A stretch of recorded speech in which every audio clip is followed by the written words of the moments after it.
আসসালামু আলাইকুম। গুচ্ছের ২০২৪-২৫ সেশনের আমাদের কিন্তু সাবজেক্ট চয়েস ইতিমধ্যে শুরু হয়ে গেছে। তো আমরা জানি যে আমাদের সাবজেক্ট চয়েস ৫ জুন রাত ১১টা ৫৯ পর্যন্ত করা যাবে।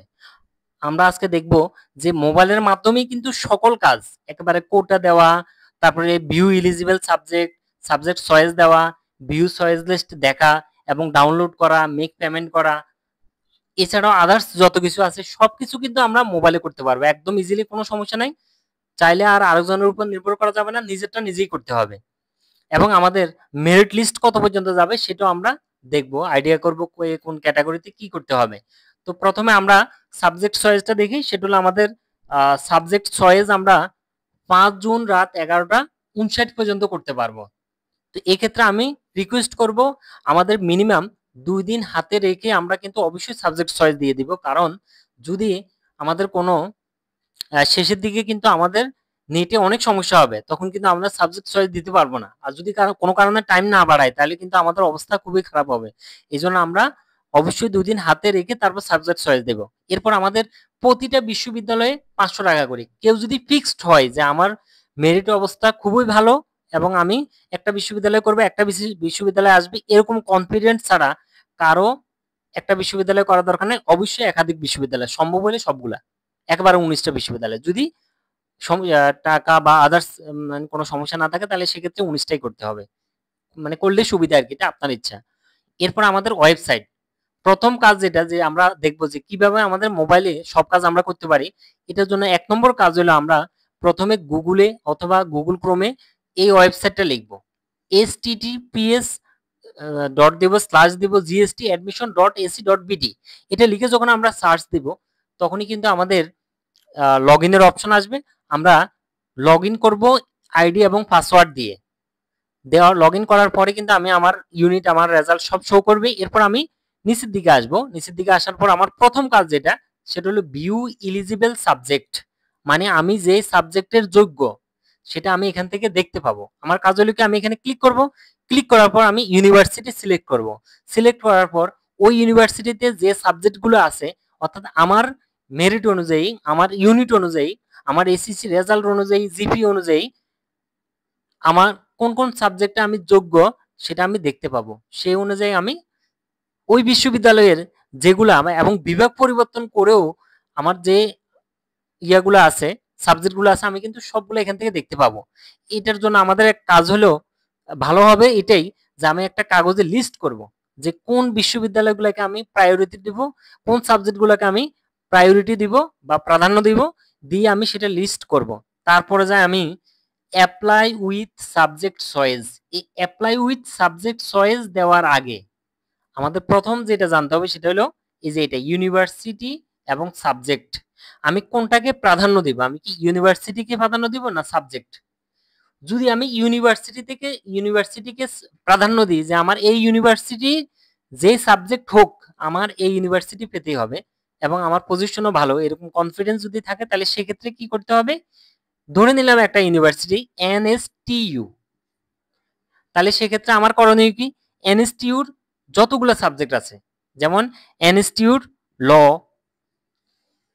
তাহলে আমি আমার এখানে ইউনিভার্সিটি আমি প্রাধান্য দিচ্ছি, তাহলে এনএসটিইউর ল, এনএসটিইউর ইকোনমিক্স, এরপরে এনএসটিইউর ইংলিশ, তারপর এনএসটিইউর বাংলা, মানে আমার এখানে এলিজিবল যেগুলো আসে আমি সবগুলো কিন্তু এভাবে দিব। আর যদি সায়েন্সের ক্ষেত্রেও সেম, যেমন আমার সায়েন্সের ক্ষেত্রে যদি কারো যদি এমন হয় যে আমার যশোর বিজ্ঞান ও প্রযুক্তি বিশ্ববিদ্যালয় পছন্দ, তাহলে আমি যশোরের সাথে আমার যে সাবজেক্টগুলো আছে আমার এটাই মানে ফিক্সড, বিশ্ববিদ্যালয়টা ফিক্সড, তাহলে সেক্ষেত্রে আমি যশোরের ট্রিপল ই, সিএসসি, ফার্মেসি যা আছে আমি সবগুলো আগে সিলেক্ট করব, তারপর আমি অন্যগুলোতে যাব। আর যদি কারো সাবজেক্ট প্রাধান্য হয় যে আমার ট্রিপল ই, যে আমার ট্রিপল ইর লাগবে, তাহলে সেক্ষেত্রে আমি দেখবো যে কোন কোন জায়গায় ট্রিপল ই আছে। এনএসটিইউ থাকলে আমি এনএসটিইউ দিব। তারপরে আগে যেটা মাওলানা ভাসানী থাকলে অবশ্যই ওখানে আছে, ওখানে দিব। যশোর, আমার যেগুলো পছন্দ আমি কি করব, যেহেতু আমার সাবজেক্ট এখানে মেইন প্রাধান্য দিতে হবে, তাহলে সেক্ষেত্রে আমি ভালো প্রথম পছন্দের সাবজেক্ট যেটা সেটা আমি সবগুলো ইউনিভার্সিটির ওই সাবজেক্ট যেখানে যেখানে আছে ওটা আমি সিলেক্ট করব। এটা হলো আমাদের কাকে সাবজেক্টকে প্রাধান্য দেওয়া। এরপর আরেকটা জিনিস হলো ক্যাটাগরিকেও আমাদের এই সময় প্রাধান্য দিতে হবে, যে কার কোন ক্যাটাগরিতে কতগুলো বিশ্ববিদ্যালয়ে আবেদন করতে হবে এবং কোনগুলো কিভাবে করতে হবে, সেই ক্যাটাগরিটাকেও আমাদের প্রাধান্য দিতে হবে। এই ক্যাটাগরির ক্ষেত্রে আমাদের যে জিনিসটা জানতে হবে সেটা হলো, এই ইউনিটের জন্য আমরা মোটামুটি জানি যে আমাদের কি 15,000 পর্যন্ত ওকে সাবজেক্ট পাবো আমরা ইনশাল্লাহ। বির ক্ষেত্রে 4 থেকে 4.5 পর্যন্ত আমরা পাবো, সির ক্ষেত্রে 4 পর্যন্ত ইনশাল্লাহ আমরা সহজে পেয়ে যাব। আর সম্ভাব্য যেটা সেটা হলো এর ক্ষেত্রে 18K পর্যন্ত হতে পারে, আরো ভাগ্য ভালো থাকে 20 বা 21 পর্যন্ত আমাদের এটা সম্ভাব্য। বির ক্ষেত্রে 4.5 থেকে সেটা 5, 5.5, 6 পর্যন্ত যেতে পারে, এটা হলে আমাদের সম্ভাব্য। সির ক্ষেত্রে 4K, তার মানে কি এটা 4.5, 5, 5.5 পর্যন্ত যেতে পারে, এটা হলো আমাদের সম্ভাব্য। আমরা এটা এই অনুযায়ী আমাদের ক্যাটাগরিটা আমরা ফিক্সড করব। যেমন এর ক্ষেত্রে যদি আমাদের এই ইউনিটের ক্ষেত্রে যদি 8-9 হাজার থাকে, তাহলে আমরা ইজিলি যে আমাদের এই ক্যাটাগরির যে ইউনিভার্সিটিগুলো আমরা সেটা পাবো। আর এরপরে 9 থেকে আমাদের 15 পর্যন্ত যেটা তাদেরকে অবশ্যই, বা 13 পর্যন্ত যেটা তাদেরকে অবশ্যই বি ক্যাটাগরি গুলাকে প্রাধান্য দিতে হবে, সাথে এ এবং এই ক্যাটাগরি রাখতে হবে। তবে সি ক্যাটাগরিটা হলো যদি তার পছন্দের কোনো বিশ্ববিদ্যালয় থাকে, মানে কাছাকাছি যদি প্রয়োজন হয়। আর 13-র উপরে যারা আছে, 13-র ক্ষেত্রে 16-17 পর্যন্ত, তারা কি করবে, তারা অবশ্যই একেবারে 20 বা 22 পর্যন্ত যারা আবেদন করতে চায় তাদের অবশ্যই সি ক্যাটাগরিকে প্রাধান্য দিতে হবে, সাথে বি ক্যাটাগরি। আর যদি কারো পসিবল হয় যে আমি সব বিশ্ববিদ্যালয় করব, তাহলে সব বিশ্ববিদ্যালয়। বির ক্ষেত্রে সেম অবস্থা, 4 থেকে 4.5 পর্যন্ত মোটামুটি আসবে। তার মানে কি 4-3-এর ভিতরে যারা আছে তারা এই ক্যাটাগরিগুলো আবেদন করবে। আর সম্ভব হলে সবগুলা, দরকার হয় না তাদের ক্ষেত্রে, তারা তো পাবেই, দরকার নেই। আর এরপরে যারা 4.5 বা 5.5, 6 পর্যন্ত যারা করবে, সম্ভাব্য যেগুলা 6 পর্যন্ত আছে বা আরো বেশি, সেটা সম্ভাব্য, কোনো ফিক্সড না। তাদের ক্ষেত্রে অবশ্যই সি ক্যাটাগরি এবং বি ক্যাটাগরি বিশ্ববিদ্যালয়গুলো অবশ্যই প্রাধান্য দিতে হবে।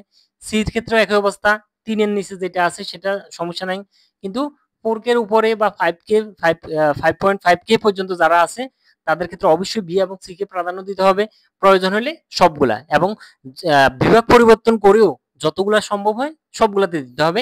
আরেকটা জিনিস মনে রাখতে হবে, যাদের কোটার ক্ষেত্রে তো আমরা যেটা জানি সেটা হলো জুলাই আগস্টের যেটা, এবার কিন্তু নতুন করে আরেকটা জিনিস যেটা অ্যাড হয়েছে সেটা হলো জুলাই আগস্ট কোটা।